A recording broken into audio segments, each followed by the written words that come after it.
What? How you doing?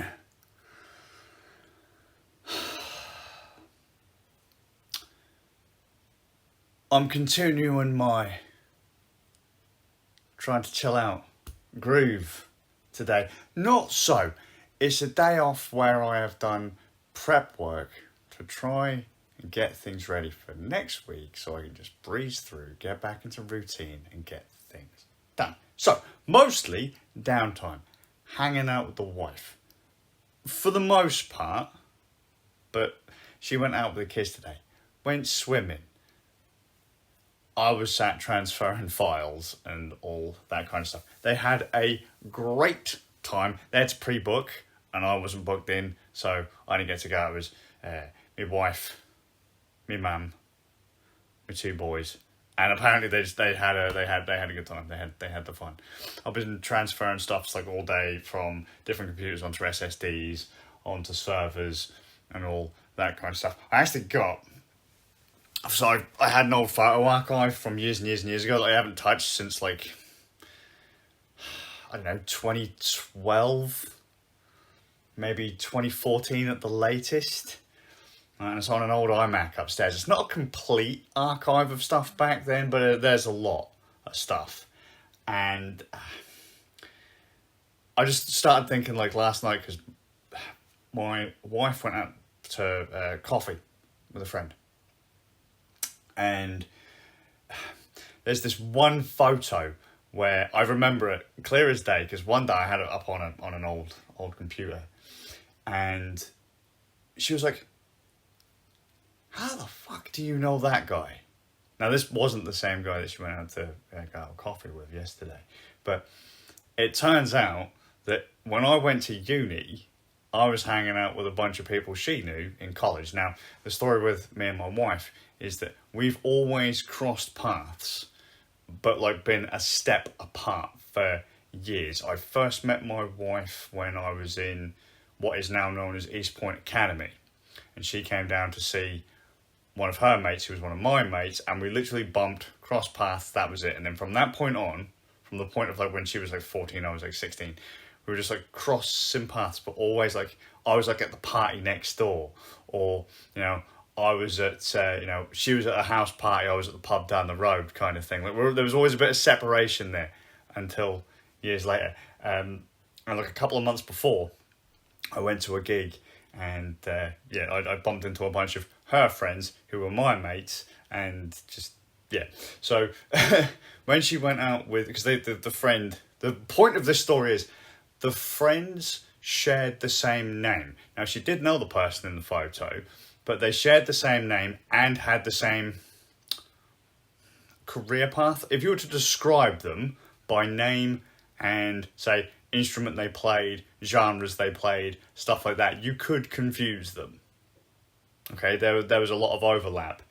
Apparently, not the same person, but it reminded me of the photo that she went out yesterday. And so I thought, you know what? There's going to come a day when that machine doesn't start up. It's just going to turn on, click, and that archive is going to be lost for the ever to the ether, the land of the lost drives kind of thing. I have it on another drive somewhere, probably even a more complete version of it, but I don't know where, and I'm not digging through 20 to 40 teras of data to look for a 20 gig photo archive. 20 gigs of 640 by 480 stills taken from a DV camera. I did have I had high-res cameras at the time, but I always had my DV camera with me, so pretty much everything was in a 640 by 480 still, or a 1024 by 768. Really like low-res stuff, but at the time, understand that our screens were big old CRTs that were mega low-res, so these pictures weren't that small back then, but not really printable. But I wanted to make sure I had a copy of that archive and a bunch of the photos, and like a bunch of baby pictures and stuff on here too. Transferring files. Then, relaxation hits. Chill out time hits. As I said, I spent most of the day with the wife. And this is the groove. I want people to check out a show on Netflix. I believe it's called Snowflake Mountain? Something like that. And it's like a reality TV show that seems kind of heavily scripted to me. Most reality TV shows are quite badly, thrown together. People get put in scenario. Oh, look, we just so happen to have a camera here that they didn't know about. Bollocks. But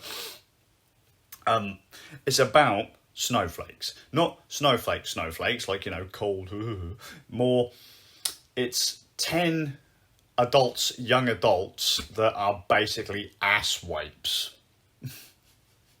They're younger than me, considerably younger than me, and they are just basically spoilt brats, even into their, some of them like in their, you know, late teens.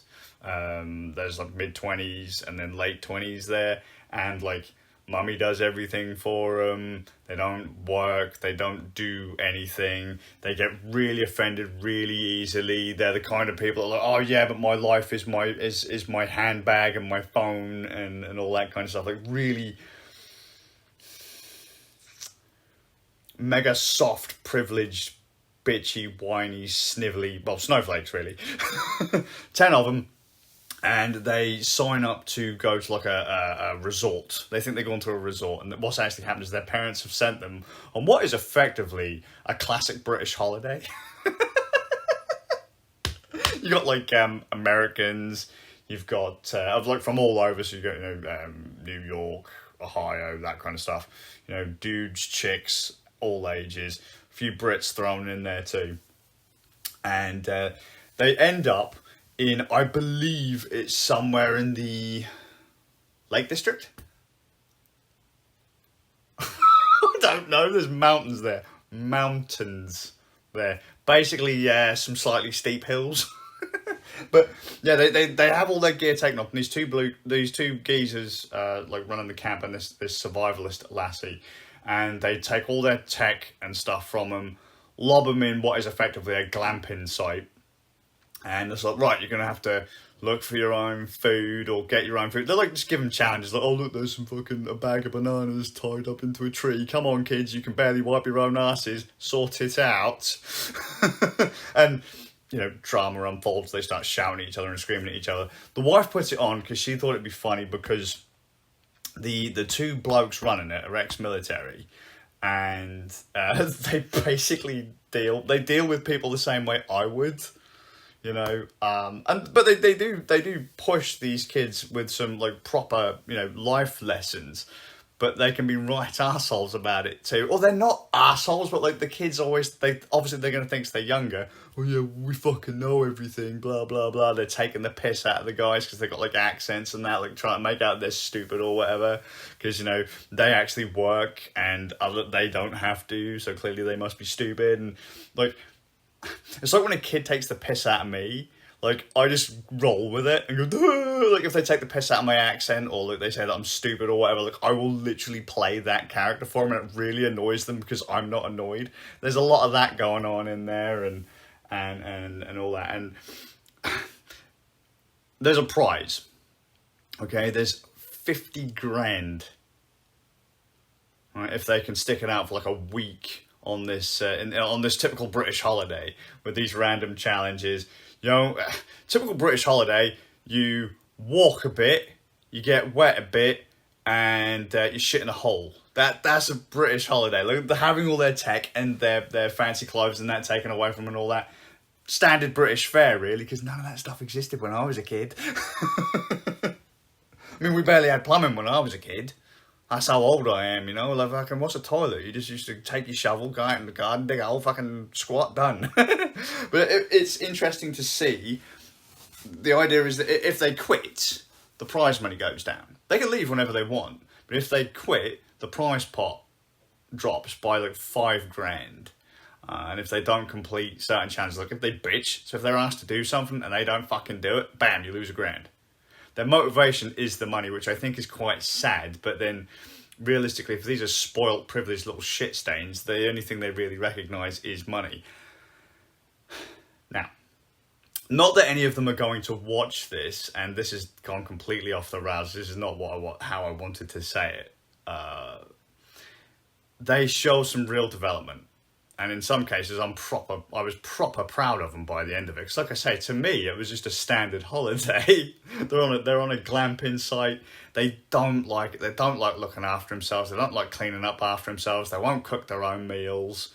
You know, there's a wee vegan lass there who's just like, no, I'm not doing that, I'm not doing that, I'm not doing that. And eventually this is like, well, I'm going to have to do fucking something because, you know, people are getting pissy with me because I'm not fucking doing anything. There's like this one lad who just gets really aggro. Like he just seems like he's against the fucking world all the time. These lassies who are like just proper pampered and that, having to actually get stuck in and dirty. You know, they're having to sleep outside. They've got like a shame area. If you are a shithead, you get sent to like the lake of something, like Lake of Last Chances or something like that. And instead of having their fancy clamping site, they're just set up with one of those like I don't know if you've ever seen it, like as a it's not a tent. What the fuck is it? It's basically a shelter made out of sticks and moss, and they're given a tarp, and there's like you sleep out there. You know, no bug nets, no nothing. You sleep out there in the dark. Shut up. It was neat to see their development. You know, some of them face their fears. It's like, you know, if you're gonna have to muck out, you got a crap in a hole. You're gonna have to, you know, they had like a dunny in that. You're gonna have to empty that shit out. If you want to get water for a shower, it's going to be cold, and you are going to have to collect it from a lake. They did say they put like a basket, like a hamper of food on this, like, it's in the middle of a lake, and they tell these kids, oh yeah, this team, go and get the food, it's over there. And so they go paddling along and they're whining because it's like dirty water, I guess, because it's a lake. And some of these kids are like city kids, they've never seen they've never seen a lake in their fucking lives. They're like, you know, they're like Saturday kid, like Saturdays, you know, a nightclubbing kind of thing. They don't see anything other than what they see as fun or just lounging about or doing nothing, and they have to go into this lake. And because they start, some of them, they're not taking it seriously. They're like, oh well, these people are willing to do the fucking work for me, I'll just stand here and like manage, they'll cheerlead kind of thing. As they start bringing things back, they pull out like a fucking loudspeaker, like a megaphone, and start screaming at him, yeah, there's fucking alligators. And I was like, dude, this is like in the Lake District. There's nothing there. That'd have been probably more terrifying if you'd have said to the little bastards, watch out, fucking swan. Seriously, mate, you said to me alligator, I'd be like, fuck off. In the UK, nothing, son. Nothing. Swan, I'm out of that water, mate. I'll be fucking gone. But no, it was neat. They took away all their shit. They blew it all up. You know. They had to like take out the things that you find essential from your pack, and then they blew up the stuff, and you know, as I say, they're given little challenges like clean up, look after yourself, look after these chickens, and then at the end of it, it's like, yeah, climb a fucking mountain. It's like a fucking hike. If you've ever, is it the fucking Lake District, Peak District, wherever it fucking is, fucking like north, is it northwest of England? I can't geography right now. It's too late for that. But if you've ever done like Snowdon or Ben Nevis or whatever like that, it's a fucking walk, okay? But I suppose considering, I mean, some of these kids were literally complaining they had to walk anywhere. Like, when they started, they were really pissed that they were dumped off where they were. They had, like, designer shoes and designer jackets and shit like that. And I was like, oh, mate, I'm fucking muddy and I can't stand this. This is horrible. This is, like, the worst thing that's ever happened to me. So the idea of them having to go up a fucking mountain must have been like, what? Steep hill. So I get it, but the progression... They used to bicker a lot.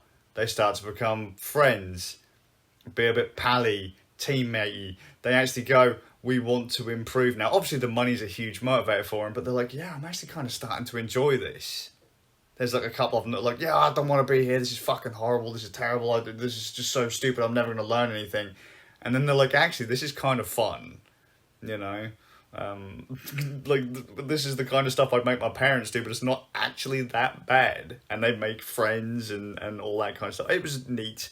It's not the kind of thing I'd normally watch, but the two dudes and the lassie running the camp They were fucking hilarious, and basically that was the wife was like, "That's exactly what you'd say." That's exactly what you'd say, and I cried laughing because sometimes a scenario would crop up, and I would say something, and then the blokes would say the exact same thing. I was like, "Yeah, that's right. Fucking get in there, you little bastards." And then you see the young fucking 20-year-olds, fuck, I'm old, and flirting with, there's the one lad, just like, all of them are trying to get the leg over, and that's like, fucking hell. And the wife's like, really? I was like, what do you think dudes are doing? Like, what do you think they're thinking when they're talking to you like that, sweetheart? And she's like, wow. I was like, yep, that's cringe, innit? Saturday night down the fucking pub is cringe as fuck when you think of it this way. But no, it was a neat one. Yeah, Snowflake Mountain. Didn't describe it very well. Terribly sorry. I actually grew to like some of the kids. They're quite proud of the development they had. They were just standard life lessons, like, just do the right thing. Or realistically, I'll say this now. It's not whether a choice is right or wrong, right? You have to just understand that the choice has to be made. And that's it. You don't always win. It might not always turn out how you want it to, but the choice still has to be made.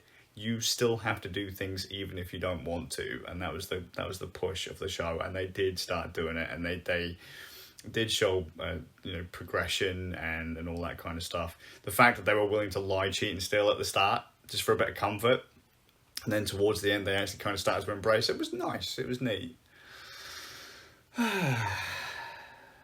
Way too set up. Felt way too set up for me, but yeah. I'm going to head off though, because I've just realised I've been talking for like 2 hours about something that really only had to be 5 minutes. I thought it was only going to be 5 minutes, but it was just a standard British holiday. Cold, wet, walking, lots of it. How do I do that? Well, clearly, you just get your fucking hands dirty, lads. But what if I break a nail? That's not my fucking problem. Get in there. It's not going to get done if you don't do it. Beautiful. Absolutely beautiful. Hope you're well. I don't even know what day it is. Is today Saturday? Sunday? Monday? Wednesday? A day in the week? I'm going to go to bed at some point, and I'll see you all with a bit of luck tomorrow.